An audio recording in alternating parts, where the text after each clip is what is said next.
This is a very special episode of the Sleep Whisperer podcast with one of my friends, Christine. You've heard about the gut-brain connection, but what is the three-brain connection? Why does Christine choose to use this as a framework in her work? How does your sleep affect the three-brain connection, and what are some of the takeaways that we can use to enhance sleep to become more restorative? Welcome to episode number 91 of the Sleep Whisperer podcast. Christine Morgenstern Shin specializes in empowering high performers, heavy thinkers, and recovering perfectionists to navigate holistically through chronic stress, anxiety, and stubborn weight loss. Her focus lies in brain health, neuroscience, and positive psychology, as well as the interconnectedness between mental health, gut health, hormone imbalance, and epigenetics. As an integrative practitioner for over 25 years, Christine is more passionate than ever. She utilizes the principles of functional medicine and nutrition, modern neuroscience, and ancient wisdom traditions, all of which I absolutely am so passionate about. As a trauma and somatic informed yoga guide, she leads into this beautiful synergy of the three-brain connection to lead you to your own inner wisdom. By drawing from both Western and Eastern modalities, her approach is unique, bio-individual, and foremost, rooted in love. Make sure you're listening to all the guided sleep meditations available, and we suggest listening with the earpiece while lying down for the very best experience.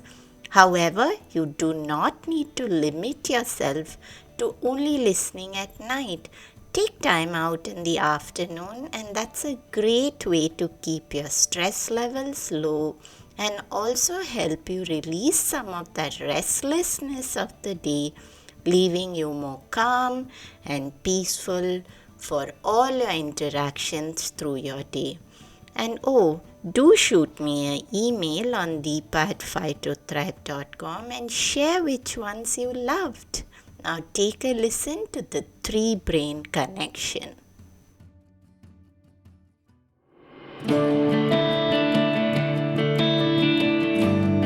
Hey everyone, I'm Deepa, Light Functional Medicine Practitioner, author and yogini, and you're listening to the Sleep Whisperer podcast, the only sleep podcast with conversations and meditations.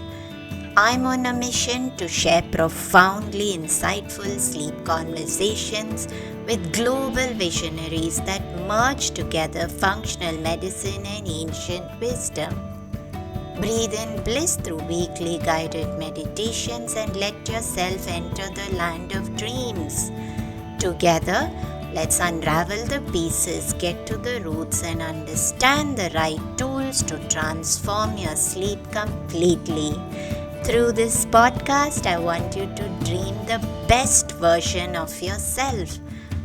It's time to regain hope and begin your sleep journey. Christine, we've been going back and forth for a while, and I've really been waiting to have you on the show. And this is a super interesting subject as well, because I know a lot of people talk about the gut-brain connection, but what is the three-brain connection and how does it interplay with sleep? And that's what we're speaking about today. And I do know that we have some common areas in terms of yoga and functional medicine, and I would love to, of course, hear all about how you got into this specific area, this interplay of these different aspects of wellness, and how you and you've been there just like me for more than 2 decades, which brings with it this wealth of experience, which I truly say that nothing replaces experience for ourselves and for what we can offer to the world as well. But Would love to know how did you come upon this three brain concept, which we'll come to, of course, in much more detail later. And was it something in your journey that actually sparked you to think about this specific framework? Yes. Well, first of all, Deepa, thank you so much for having me as a guest. I'm really excited to talk into this connection with sleep. And I'm actually just grateful to just chat with you. In my heart, I feel like we're neighbors, but obviously we're not. So thank you so much for having Neighbors me. in the heart, Christine, if not in location. That's right. That's right. Exactly. Well, to answer your question, you're exactly correct in terms of I discovered the three brain connection, and it's essentially, I'll call it your head brain, for better lack of a term, your head brain, your heart brain, and your gut brain. And I discovered this through my own healing. And I'd love to give you a little insight of just, high points of what had happened as I discovered, this type of work, if that's okay. Yes, absolutely, because that's where it all begins, and it definitely plays such a key role. And I think people also resonate with the healing journey, and then that's where they actually connect with you as a person and as a practitioner. And then that's what also sparks their own insight about what's happening with themselves. Sure. No, that makes sense. And I want to start off that I've been very grateful that I've had, a very healthy and happy and fulfilling, childhood and young adulthood and life. But I mentioned that because I wanted to preface it, because I also had really hidden, or secret, I should say, daily depression for over 20 years. And along with that was anxiety and some ADHD. And I tell that because as I look back in retrospect, that is the beginning of, of my story. And from the outside looking in as a young adult, I mean, it looked like, I was told that I had, the textbook definition of success.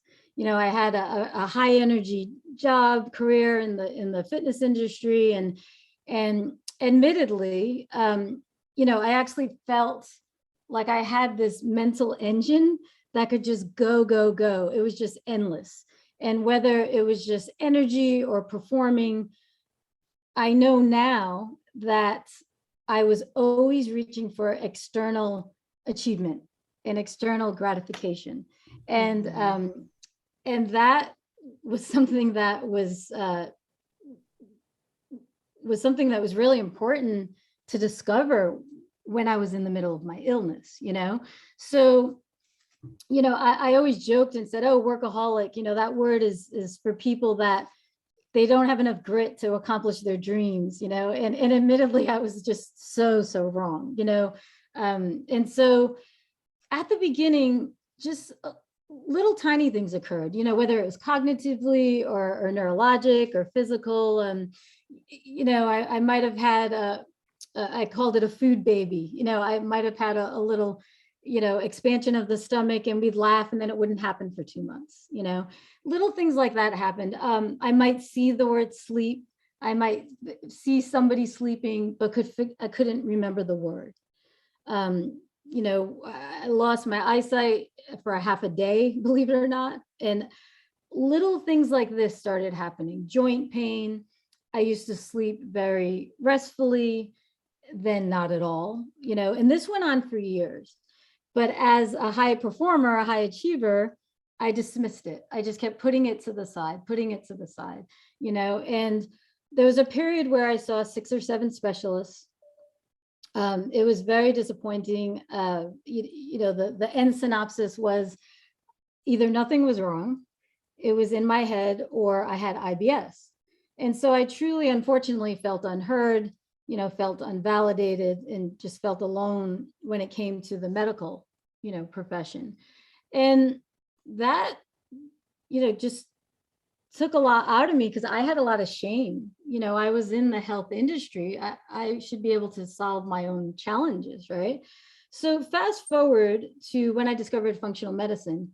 This is where I found a lot of hope, in this despair that I was in, because I was at the point where, and obviously we'll skip over the 20 odd symptoms that we all probably got, right? But I was in the situation where just day-to-day activity was debilitating, so hard to sleep, crashed energy, hormones out of whack, head to toe nerve pain. I'd get stuck in a chair and couldn't move. Just a lot of pain, physically, mentally, emotionally, heightened depression, anxiety. And I found a functional MD, and she diagnosed me with toxic mold, Sears. It's called chronic inflammatory response syndrome. And I checked all the boxes easily, unfortunately for that. I've been living in a home for 11 years with toxic mold, not knowing, obviously. And then fast forward to when I moved here, I had worked through some of that. And then I met with a biological dentist. And this, I think you'll be really interested in, because he turned my sleep around like that. I had what was called cavitation surgery. Have you heard of that? No, I haven't heard of that, although I interviewed Dr. Mark Levi, and he said that the dentist is the future of sleep medicine. And there's so much work in that whole intersection of dentistry and sleep. But this particular one I haven't heard of. Well, no, I believe it. The oral microbiome is amazing, I've learned. And if you have either root canal or wisdom teeth, in my situation, I had 4 wisdom teeth removed when I was right out of college. And then this cavitation surgery occurred when I was late 40s. So think about how long, what was brewing in between, for almost 20 some odd years. And I essentially had dead bone. So there was bad bacteria, parasites, and I had the surgery on both teeth. And as you know, it was not a mistake, where I looked at the meridians of the exact teeth, and this is where your small intestine was. And sure enough, I also got diagnosed. I got diagnosed with SIBO. Wow. So this is when I started looking into yoga and Eastern traditions, and started going down that road, because I said, okay, this was not a random situation. And I think you'll appreciate this, a little caveat. It was the second day after the surgery, major surgery. I was trying not to take the pain pills, and all of a sudden I woke up. I was on the couch, and I don't sleep, remember, okay? And I said to my husband, what was that noise? And he said, it was you snoring. And I said, oh my God, I'm so happy. And I don't snore now, thankfully for him, but I started sleeping like a baby just after that surgery. So that just gives you, the first testament of functional medicine, through this biological dentist. And I'm so happy my sleep got restored, because as you know, it's the foundation of everything. I mean, if that didn't happen first, I don't think I could have got to the part where I started working with my neurological pathways, when I started making new pathways. So that occurred. And then I started getting somewhat better, started my business, so on and so forth, moved to California. And it was a happy move. It was a move we chose to make. But essentially, to use an analogy, my bucket tipped over. And I'm sure you've used this analogy before of the health bucket, right? And, for our listeners, when we're born, we have an empty bucket. And then even if, your mom had a C-section versus natural birth, right? If she had a C-section, that's one drop in the bucket, right? And for all those listening, disclaimer, you'll be okay if your mom had a C-section. But the point is, little things, our past experiences, if we've taken any medicine, 20 years of birth control, right? Of depression medicine, of anxiety medicine, which I have since. I'm off everything since 2015. I did that myself. And I really love that you shared that, Christine, because I think so many people are put on this medication. And a common thing that I hear is I'd rather take the medication than do something with my body. But the effects of the medication in itself can impact so many systems. So when you shared that, I think it just offers listeners some hope that you don't have to be on these things forever. However long you've been there, there's always a way out, and it can just start with one gentle step. No, I greatly appreciate you saying that, because I was told by a lot of doctors I would be on depression and anxiety medicine my entire life. And, I took the proper steps. I did it really slow. It took me over a year. I was really cautious to do that. So no, there definitely is a place for that if someone chooses to. And then to move forward, in my journey, I truly believe if I hadn't found yoga and mindfulness and meditation, and then after that yoga therapy, which I'm still studying now, I truly don't think I would have healed in the manner I did. And I am just so grateful. Like it gets me emotional just thinking about it, because through all of that debris, and it was an 8-year journey, I didn't know this was happening at the time, but through the yoga, I essentially found my authentic self. Like, I know who I am as a person.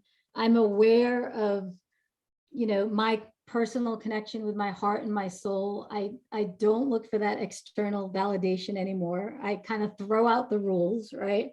I'm more connected with family and friends. I'm very connected with nature, which I wasn't as much before. And it's just a beautiful like gift out of all of this drama and debris. And I recently changed the name of my company to Radiant Heart, truly because that's my intention. I would love, if they choose, my clients to be able to find their authentic self, because they come to me looking for an enhanced lifestyle and what I call the longevity factor, which I'll explain later. But it truly starts with your heart, right? With knowing your heart. And from being a yogini for all those years, right? I love it, Christine. All that you shared. There's so much there. And actually, I can't wait to dive into our conversation itself. But just if you have anything to share in terms of this discovery, and then we can move on to the three brains. Absolutely. To wrap it up, I don't think it should have taken me 8 years. So this is where I'm here to help others. And, I'm more passionate than ever. And where I discovered the brain, the heart, the gut connection was through the work with yoga and functional medicine. And so I learned that when this connection, there are essentially, so the latest neuroscience has proven that there are essentially 3 independent brains acting separately and, of course, acting together, right? And so the head brain is called the cephalic brain, your heart brain is called the cardiac brain, and your gut brain is called the enteric brain.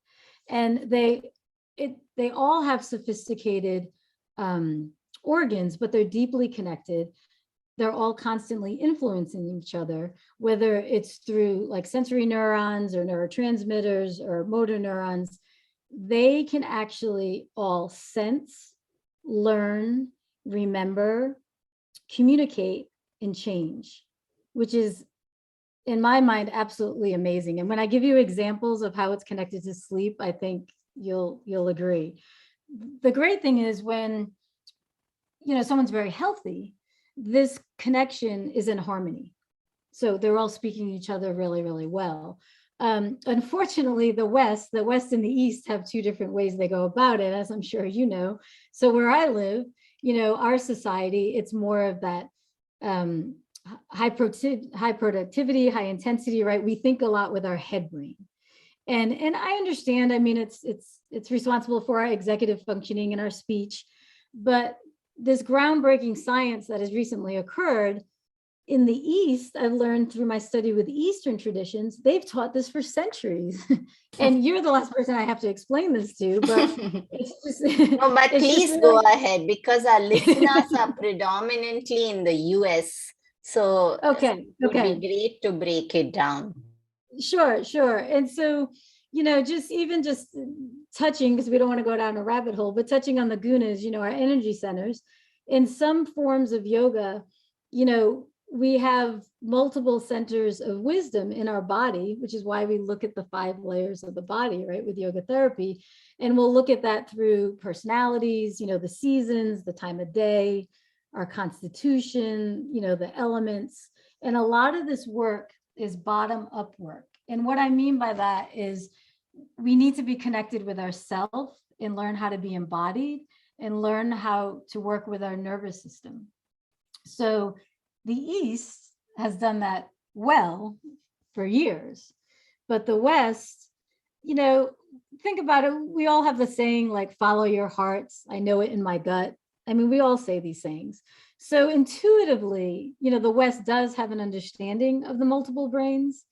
It just hasn't been practiced, So if in fact we lean on one brain more compared to the others, and it doesn't necessarily have to be the head brain. I mean, someone could lead with their heart, walk around with their heart on their sleeve. Don't think of any logic. And Right? absolutely. And I think this sounds like someone who shows a sense of excess duty and love to everyone else except themselves. And I mean, that's something we're all guilty of at some point in time, I think.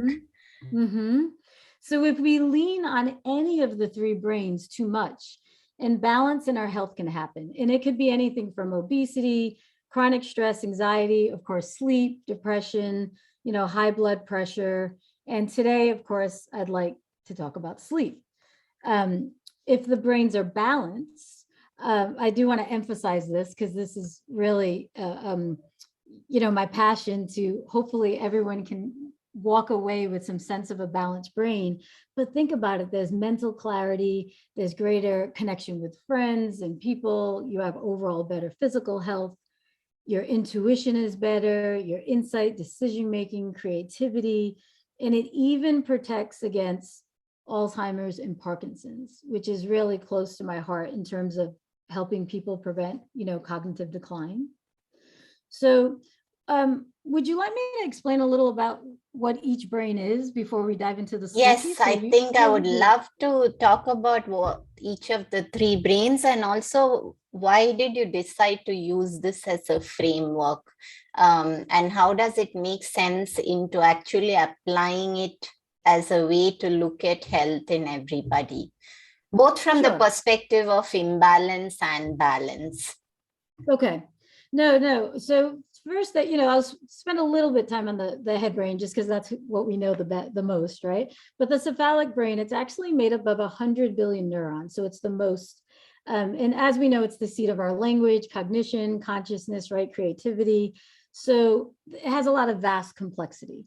But the thing that's most important, I think, to note is that the brain is also our filing cabinet for our emotions, like furries that we want to store, and for our neural pathways. And if we don't have proper sleep, this does not occur, which we'll get into as when I dive right into the sleep. Now, the heart is so beautiful that, it isn't as common spoke about, but it sends more messages than it receives. So again, that bottom up type of a conversation. It's our emotional center, and it's understood as the birthplace of love, and also holds our personality traits. So our heart isn't all about like this abstract concept. It's how we determine how we value and feel about people and certain things. So the 2 most, I'd say, interesting points about this is our heart actually has a electronic magnetic field around it that can be measured in the body. And so an example I use sometimes is if you met somebody and they might have had like a beautiful aura or a really bad vibe, right? That is your heart brain. You are in touch with your heart brain. You'll be able to pick up on the energy of other people.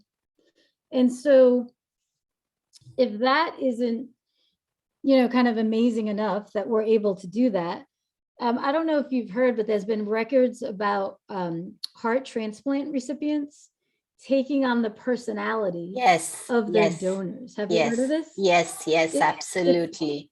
I mean, that can be both it's scary to the person who's had that as well, because suddenly they're not able to connect to why they're feeling a certain way. yes, yes. But it's the accounts have been amazing, that they have. And so with all this being said, in my practice, I use heart math. I focus on heart rate variability, how to work with that with a client, a lot with polyvagal theory, which is the science of safety and connection. So the heart brain is a big essence of what I do and how to balance the other two brains.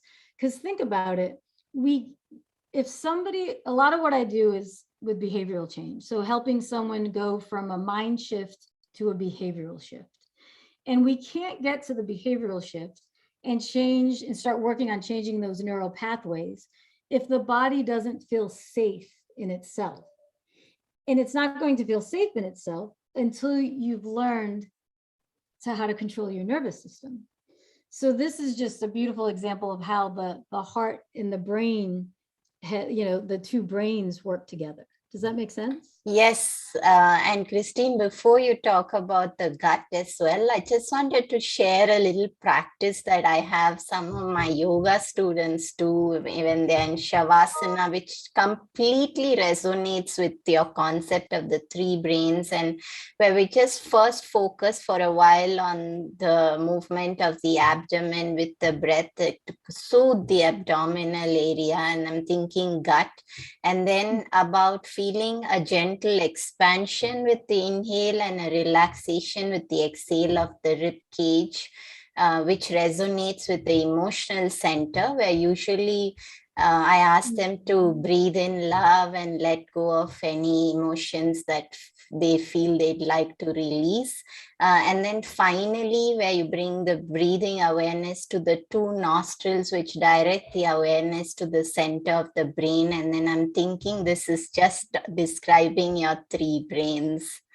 Yes, that is beautiful. That's a beautiful example. Thank you for sharing that, because this is something that listeners can do at home, right? So thank you. So tying in the gut brain, so that actually has 100 million neurons. So not as half as, with the head has 100 billion, right? But the enteric brain, it's housed, as you know, in the membrane of our gut and our abdomen. And it doesn't, have that logical, creative thought process of the brain, but it focuses all on, that biggest processing that we do on a daily basis, our digestion. And it focuses on the absorption and just keeping us energized and keeping us alive. But I look at it as it's a huge key and tool for me when working with people with mental wellness and mental health challenges. Because as you know, 90% approximately of our serotonin is made in our gut, and then 50% of our dopamine's in our gut. And so that is a huge clue for us if somebody isn't eating well, because, our food, of course, we know can directly impact our mood. And so the gut does also make a lot of different decisions about, say, our safety, which kind of ties into the polyvagal theory, right? Making decisions about if something is aligned with our core identity. You might have heard the term, like, I feel it in my gut, right? Yeah, And so that's absolutely. real. Intuition. Yeah, intuition. Yeah. So that's real important in terms of just understanding the power of the gut brain, right? And so the three of them together, I've learned, if we can like work and put them into harmony through what we're about to dive into now about with the sleep. There's so many ways that we can do this. If we can align them well on a daily basis, then everything else flows. Everything else, the disease is put to the side and everything else works. I love it, Christine. So I would love for us to actually dive into sleep. And is it something which is bidirectional, where the three brains are impacting sleep and vice versa? And so can we just break down the three brains in the context of sleep? Okay, no, 100%. And you are correct that it is bidirectional. So everything affects the other. And I do want to mention about sleep, and I know your listeners listen to all different, lenses about sleep. And I just wanted to touch upon, obviously a third of our life we spend sleeping, right? Everything from, our hormones getting replenished, or our bodies getting restored, to our brains, getting replenished as well. You can have good sleep, you can have weight loss can occur, right? Our immune system. I mean, it's essentially the foundation of health. And I like to, especially when I'm speaking with high performers, I like to bring in nature. And I always show pictures of animals, and especially like baby animals, because of course they look so adorable, but they're having such restorative sleep. And I feel like most people don't look at sleep as an inviting process. Like they almost, especially the high performers, it's just like a check off the box. I got to sleep because I need to wake up so I can go do more. So I just wanted to preface that, because the sleep is I think it's just so underrated now, right? And I'm sure you feel the same way if you created this entire podcast, right? Absolutely. I'm always talking about this, how it's become a badge of honor to say I hardly get a few hours of sleep. Mm-hmm. Yeah. So diving into the head brain in your sleep. So think about our brain. We take in a staggering amount of information every day. So sleep is how the brain cleans up any rogue thoughts or memories, and it helps us consolidate what's important to us. If we miss our sleep, we miss this process. That's how vital it is. So if we look at our brain as like a series of filing cabinets, sleep is when the files get organized. So I just think that's an easy way to look at it. Yes, right? I think that was a great one, because that really brought sense to it. Because, when we talk about how sleep is where short-term memory is converted to long-term memory, sometimes that doesn't quite make sense to people. And I've always thought about it as where you hold on to emotions and memories that you don't need to hold on to. And you don't capture the memories of what you need to capture when you're not sleeping well. No, absolutely. And also, with our brain, we're trying to always make new neural pathways, allow us to make new things and perform things with ease. So sleep bolsters that process. So again, if we don't have great sleep, this isn't going to occur.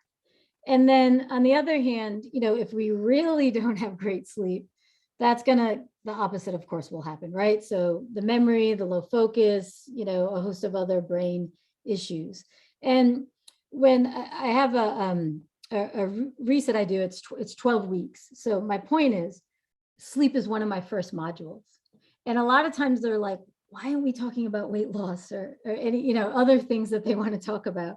We always talk about the nervous system and sleep first, because if we don't have that foundation, we'll never get to the releasing. As you know, I mean, sleep, if we have chronic stress and we're not sleeping, and somebody wants to, for example, lose weight or balance their hormones, we'll never get there, right? Because our nervous system hasn't had that, I call it that cradle of love, to make it feel safe so it can release. Does that make sense? Yeah, absolutely. Sleep is, nobody can sleep if they don't feel safe. Yes, 100%. Now our heart, and this is really interesting, and I want to, kind of preface this that, a lot of people might, this isn't to paint a hopeless picture, okay? So I mentioned before that our heart, is our power center of emotion, right? Well, there's been a lot of studies that prolonged negative emotions can physically damage our heart. And so this is really important to learn and understand. But as someone who has had lifelong depression, if somebody doesn't pay attention to their depression, they're going to be more likely to experience heart disease. And this phenomenon, I don't know if you've heard of it, but it's called the sad heart syndrome. And for someone in my position, I look at it as empowering information, because I know that, think about it, sleep is one of our body's most powerful emotional regulators.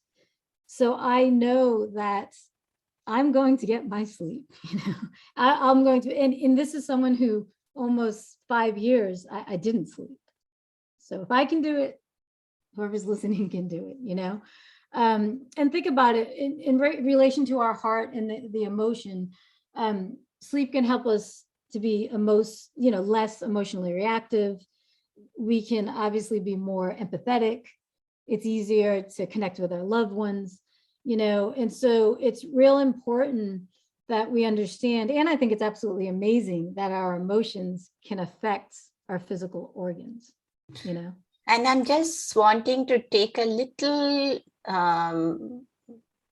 off route here, Christine, because Sure. What would you say about someone, and I'm just thinking when you shared about the heart, that often we see people who are always reacting from a space of aggression and lashing out at everyone around them. And sometimes, most often, people just put them off as someone who's horrible. But I feel there's a deep space of pain in the heart space from where that aggression comes from.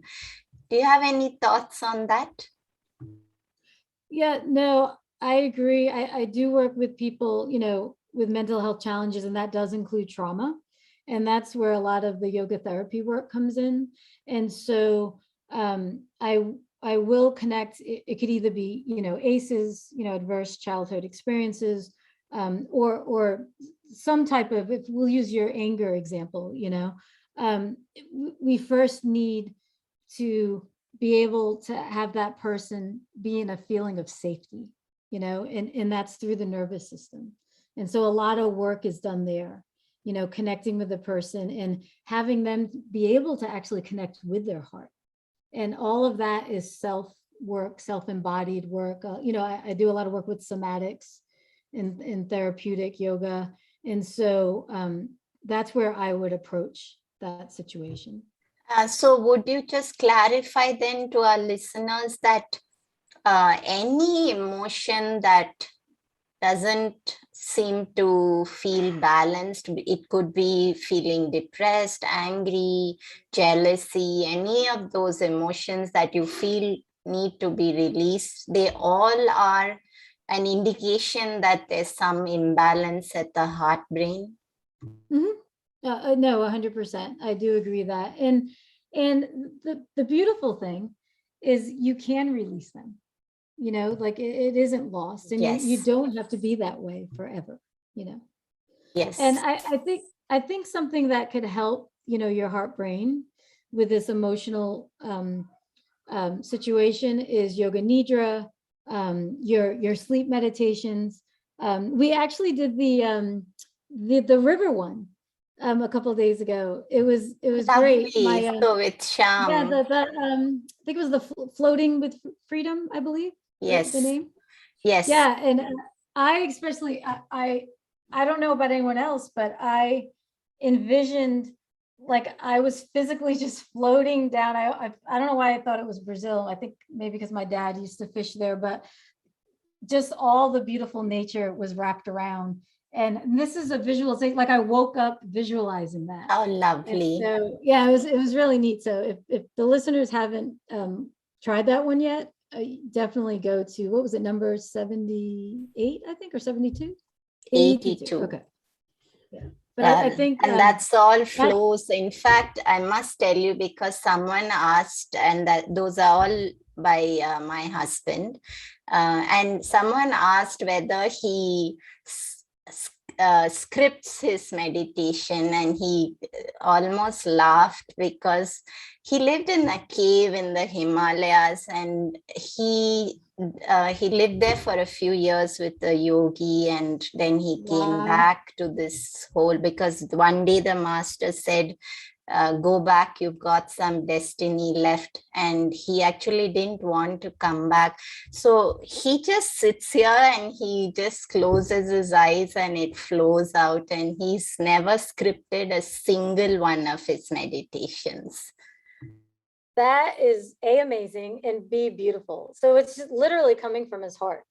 I mean, Yes, that's how I feel. yes, yes. So his description is just amazing. What I remember, because I was kind of floating in, floating out, and then I Yes. eventually fell asleep. Would you like to move on to speak a Yes. little about the gut? Yes, absolutely.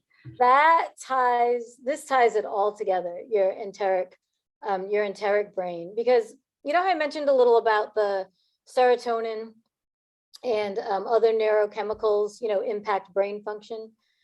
Well, these neurochemicals also help regulate healthy sleep patterns too. So there's several different ways we can look at it. So the sleep is definitely impacted by what we eat. So in our microbiome, in turn, deeply affects our mental health, right? And if our microbiome is less diverse, that can also have an effect on the serotonin and the melatonin, which of course also affects our ability to sleep. So there's a lot of bi-directional stuff going on here, And I think also, Christine, don't you feel that then if someone has been on antidepressants for a long time, those also impact the microbiome? So they're kind of caught in a vicious circle of where do you break that loop? Yes, 100%. And that's where, everything we do is just titrating, right? Just little things building on each other. And I found that people that I've worked with that have sleep issues, once we change how they eat, essentially when they're working on their microbiome, it just slowly just gets better and better and better. And they almost don't even realize, oh, it's because I changed my eating habits. They just come to me and say, hey, I've been sleeping a lot better lately. And so it's, there's definitely a correlation. And the last thing with sleep so I have a gentleman that has sleep apnea, and that can impair the microbiome, and any kind of sleep airway disorder that'll provoke your immune system to kind of go into overdrive, right?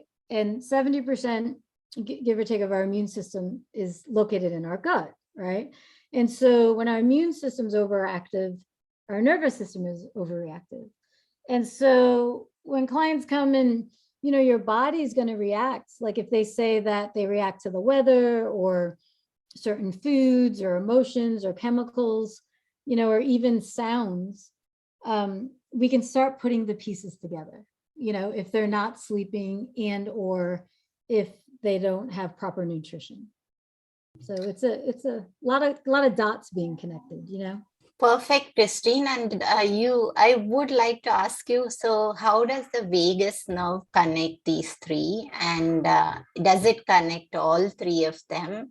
And of course, where do we begin? If, obviously we're all going to have centers of imbalance in different areas, and maybe one is more predominant than the other. So how would you advise using this framework as a way to understand? Of course, you did explain a lot about how do we look at imbalance in each of these areas, but where do we begin to actually put it all together? Sure. So the vagus nerve, and it's funny, this is one of the modules I have at the beginning of my program too, because I introduce it. Guys, we can't lose any fat until we meet your new best friend, because the vagus nerve, it's the longest nerve in our body, the 10th cranial nerve. It's actually called the wandering nerve, but it's essentially our super highway that connects a lot of our organs together, most of our organs, but yes, the three brains. And so that's what ties the three brains together. And it starts at the back of our brainstem and goes down to our abdominal organs. And so this nerve helps all the communications occur, so it's really, really important. And 80% of our vagus nerve communication moves from the organs, the heart and the gut up to the brain, which is why, the yoga therapy and the somatics and anything that's like felt sense, right, embodied, is so vital to the brain heart gut connection and our precious nervous system. So in order for people to, to understand how I apply it in our practice, like in order for people that want to release, the negative thoughts, the visceral fat, things that no longer serve them, we need to get that alignment done first. So I usually start, and I don't want to say it depends, but if there's low hanging fruit, if there's something very obvious, and I like to go from the client's symptoms. So if they're in a lot of pain, we start there. If they're sleeping, but they're in a lot of pain, we start there. If they're not sleeping, I have to say, and it's not just because we're on the podcast, I would start with sleep just because of the foundational work. But I go back to feeling safe in the body.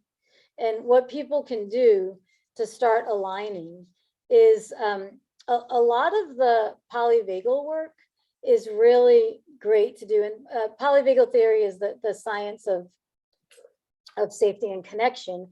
And, we don't want to go down a rabbit hole there, but that type of work, being able to simply connect with your heart, connect with your breathing, connect with your felt sense, is a great place to start. I agree. And I think that's why there's so much emphasis in yoga about breath work. Mm-hmm, mm-hmm. And you also, my mind also quickly went, Christine, to when you spoke about the vagus nerve, that and that probably does also have a lot to do with the health and flexibility of the spinal cord itself, which is where, again, yoga becomes a wonderful tool. Mm-hmm. No, I 100% agree. There's a lot of just, in general, in addition to yoga per se, like a lot of Eastern ancient traditions that apply to sleep. And I'm happy to share a couple if that's helpful. Yes, go for it. Anything ancient always gets my spine tingling. Well, I think, right in the morning, our cortisol is just sitting there, right? So any type of gentle Brahmana practice to discharge the cortisol would be wonderful. And for our listeners, if I know you said you had a lot of Westerners here, so just think of the word Brahmana as expansion. So just think of some kind of gentle expansion, some kind of gentle movement, maybe standing poses, a daily walk for a half hour, first thing in the morning. And then when we want to, slowly wind down, I should say, in the evening, that's where we could work with a Longana practice. And Longana, high level, simply means reduction, right? We could, as a better sense of a word. So we don't want to do anything too active in the evening. So we want to be able to do, and that could be any type of like sattvic type focus, right? So any type of focus that's going to calm the nervous system, bring them into balance. It could be, I love nyasams of any kind, but, a finger in nyasam is fairly simple. And, to even explain to the audience, and then if they visually see, but to explain, you can literally just put your thumb at the bottom of your index finger, inhale the thumb up to the top of the finger, press gently, and then exhale it all the way back down. And you can do that slowly up and down each finger, and then go to the next hand. And then if you want to do both hands at the same time. And that was a very quick description, but you can definitely look up finger nyasam. And I even do that in bed sometimes. I think a lot of people would also connect it as mudras. Yes, no, I agree. And if somebody's into chanting, some soft chanting, is just very gentle. If chanting isn't your thing, prayer, right?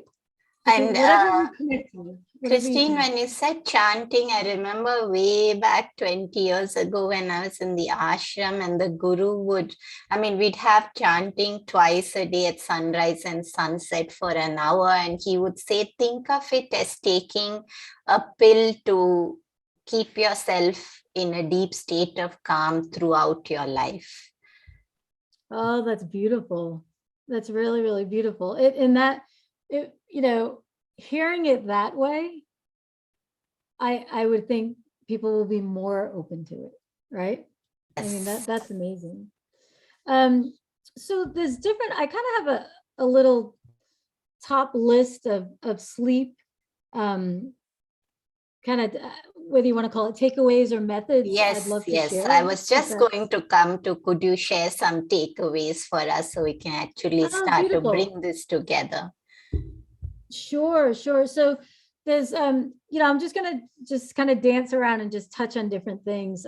In terms of eating, and intermittent fasting is a large topic, but just to touch upon it, in general, if you take a break from eating, it's going to help your circadian rhythms normalize. So that will help your sleep.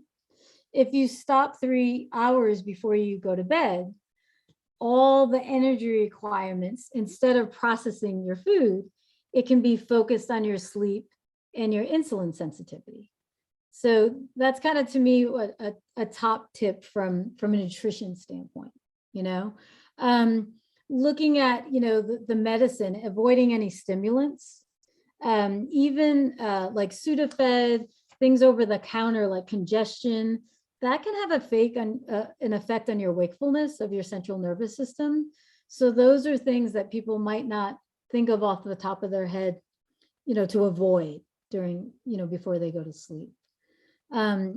This might sound a little funny, but what you focus on, of course, expands, right? So any type of nighttime tension or anxiety, we want to try to avoid.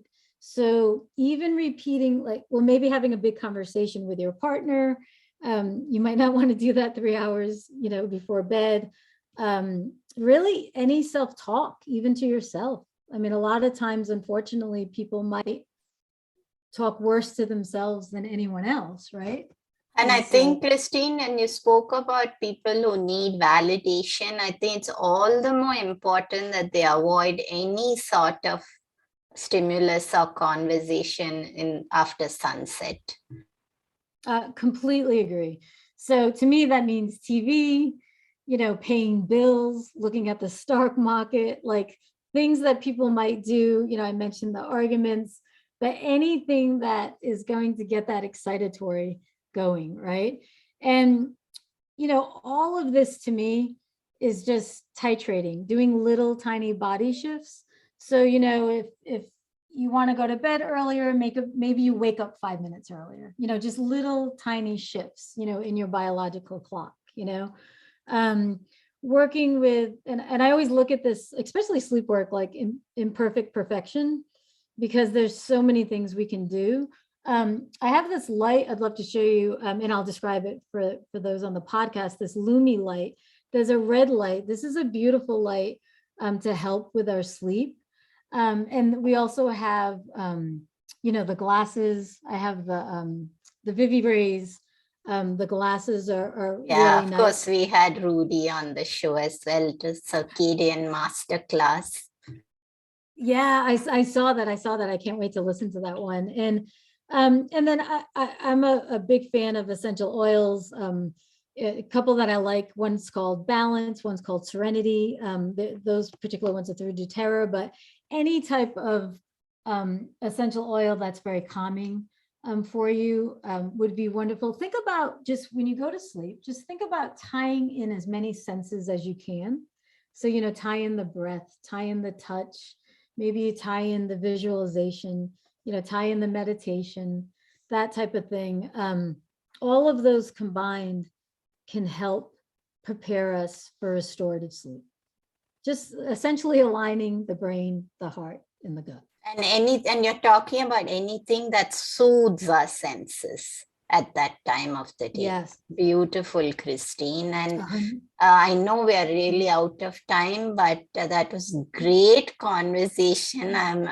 Totally worth the wait, but I would like to have you just conclude by sharing how is your practice different?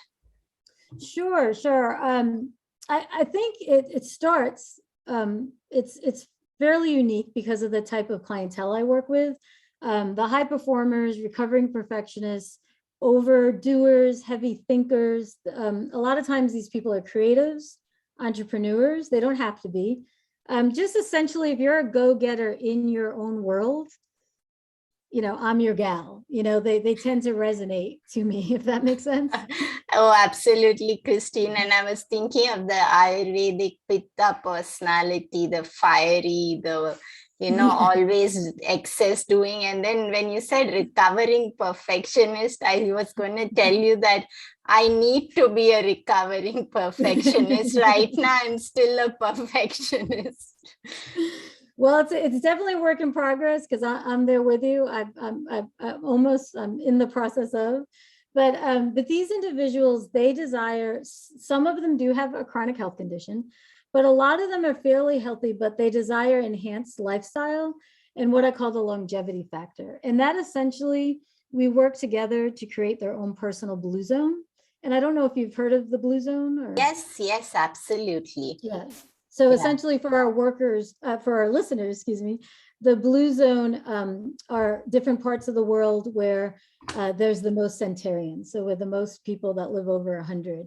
And I wear 3 hats in my practice, working as a functional nutrition practitioner, a therapeutic movement specialist for mental health, and then a mindset and resilient coach. And I think that third hat is very essential because I feel like actually a lot of people that come to me are very intelligent. They have a lot of knowledge. Some of them are executives, they're high-level entrepreneurs. You can have all the knowledge in the world, but if you don't know how to move from that mindset and then shift over to that behavioral shift, it's just going to be a cycle, right? And so working in that manner of helping them make new working with the neuroplasticity, making new neural pathways is something I very much lean into. And so I actually have a program where we focus on, people that have had really stubborn weight loss. And then just kind of the hormones are a little out of whack. They probably have that chronic stress factor, might have the anxiety, depression with it. But the point is, it's all about releasing. So releasing negative thoughts, releasing the visceral fat, releasing what no longer serves them. And I think that approach with combining the East and the West, with this modern neuroscience, with the psychology, is something that, makes it a little unique. I love it. And I really loved what you said about creating their personal blue zones. And that really was very, very beautiful for me. So Christine, where can people find you? Sure. My website is, I'm sure it's going to be in the show notes, but it's radiantheart.health. And that would be the easiest way to find me, or on Instagram through my name, which I'm sure will be in the show notes as well, right? And we can't let you go without completing our show mantra. So we need you to complete the sentence. If sleep is the new medicine, then how would you complete it? If sleep is the new medicine, then every single person in this beautiful world will have harmony in their mind, in their hearts, and in their gut. Thank you, Christine. That was a beautiful conversation. Thank you for your time. And I know it took a while, but really it was totally worth the wait. No, thank you so much. And I have some upcoming events that I'm sure we'll put in the show notes that I hope our listeners Yes, can check out. but you can share it as well. Sure. I have a free 5-day stress detox challenge coming up in November, November 29th. And so it'll be a lot of fun. It's only 5 days, and it'll get a little of a taste for everyone to kind of see what it's like to spend some time with me. Love and then it. and we have a wait list right now, but our next lifestyle metabolic reset is starting up soon, right after that challenge. So if anyone's interested in that, they're more than welcome to go to the website to find out more information. Thank you, Christine. Thank you so much. It was truly an honor to be here today. I really enjoyed just the connection and being able to talk about my passion. And thank you again for inviting me on your show. Indeed, my pleasure and my honor. Thank you, Deepa. Hi everyone, I hope you enjoyed the show today. Just a reminder that this podcast is for information purposes only. It is not a substitute for professional care by a doctor or otherwise qualified health professional. This information is provided on the understanding that it does not constitute medical or other professional advice or services. If you are looking for personal help on your health journey, do seek out a qualified professional. Please do make your own healthcare decisions based upon your research and in partnership with a qualified healthcare professional. It is in no way intended as medical advice or a treatment or cure for any condition. Be sure to always directly work with a qualified practitioner before making any changes to your diet or lifestyle that may feel out of your realm of comfort or understanding. If you are looking for an allied functional medicine practitioner, do seek out more information on www.phytothrive.com. It is important that you have someone who is qualified and understands your health personally in order to provide adequate care, especially when it comes to chronic health conditions. Be sure to subscribe to the Sleep Whisperer podcast on your favorite podcast app to get each episode as soon as it launches.